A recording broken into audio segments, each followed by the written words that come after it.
ဝဲတို့ဆေးလိုက်ရှာနေတဲ့အမျိုးသားတွေအတွက်လိုတိုရှင်းလမ်းညွှန်ချက်တစ်ခုကျွန်တော်မျှဝေပေးခြင်းနဲ့ဒီနေ့ social media မှာ TikTok မှာ Facebook မှာဒီလိုအကြောင်းအရာတွေပဲ search လုပ်နေကြတယ် comment တွေမှာတတိတွေ့နေကြတယ်ဝယ်နေကြတယ်မိတ်ဆွေသည်ဘာယောဂမှမရှိတဲ့ healthy individual ဆိုရင်ဓာတုဗေဒဆေးတွေဘာကြောင့်လိုက်နေမှာလဲကျွန်တော်တို့ရဲ့တောင့်တင်းတန်မာမှုအတွက်အချိန်ကြာ control လုပ်နိုင်မှုအတွက်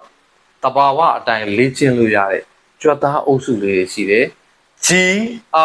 GROIN growing လို့ခေါ်တယ် growing muscle လို့ခင်ဗျာ Google မှာရိုက်ရှာလိုက်ပါကျွန်တော်ဒီတင်ပစုံကျိုးပတ်ချလဲပေါင်အတွင်းသားပါတယ်ကြွက်သားလေ့ကျင့်ခန်းတွေတွေ့အောင်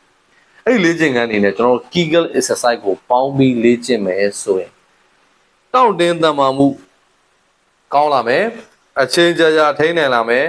စွမ်းဆောင်ရည်တိုးတက်လာမှာဖြစ်တယ် dietary supplement တွေမျိုးပဲပါ lifetime ကိုပြင်မှာအစားအသောက်ကိုထိန်းမှာတဝဲတို့စီးဆိုတာကခန္ဓာကိုယ်ထဲမှာရှိတဲ့အရာကိုညှစ်ထုတ်ပေးတဲ့အရာဖြစ်တယ်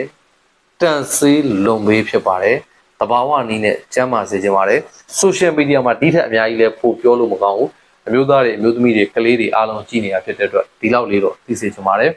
တွေးစရာတစ်ခုရရင် yes လို့မှတ်ပေးပါကျွန်တော်ကိုနိုင်ဦးပါကျေးဇူးတင်ပါတယ်